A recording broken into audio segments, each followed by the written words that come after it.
सक्षम, सर्वदा शक्तिशाली।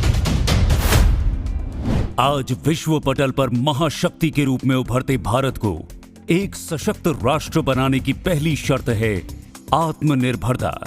माननीय प्रधानमंत्री श्री नरेंद्र मोदी ने रक्षा तथा अन्य क्षेत्रों में आत्मनिर्भर भारत का आह्वान किया।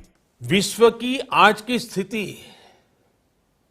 हमें सिखाती है कि इसका मार्ग एक ही है, आत्मनिर्भर भारत। अतीत में आयुध फैक्ट्रियों का 2 शताब्दियों से भी लंबा इतिहास रहा है।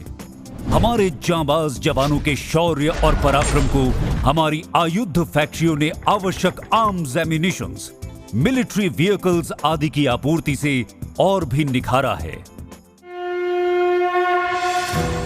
बदलते समय की जरूरतों के अनुरूप ढलकर अब इन्हें और आगे बढ़ाना है। 16 जून 2021 को केंद्रीय कैबिनेट ने एक ऐतिहासिक कदम उठाते हुए ऑर्डिनेंस फैक्ट्री बोर्ड को समाप्त करके 7 नए रक्षा उपक्रमों को बनाने की मंजूरी दी।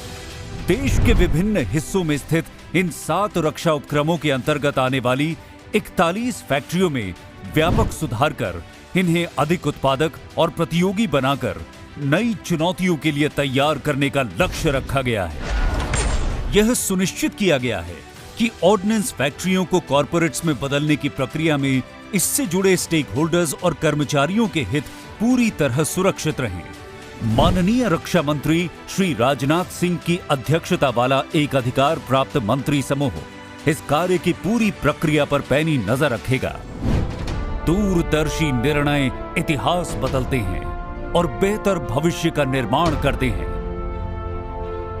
ये कंपनियां अब नई राह पर चलकर import substitution, diversification, newer opportunities और एक्सपोर्ट्स को हासिल करेंगी और आगे बढ़ेंगी। इस लक्ष्य की प्राप्ति के लिए सरकार ने ऑर्डिनेंस फैक्ट्री बोर्ड के 65,000 करोड़ रुपए के कॉन्ट्रैक्ट्स इन कंपनियों को हस्तांतरित किए हैं।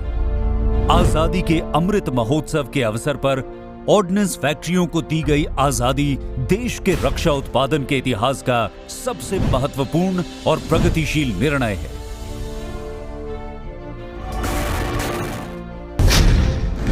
ये एक सुनहरे युग की शुरुआत करेगा और आयुध निर्माण में पूरे विश्व में भारत का परचम लहराएगा।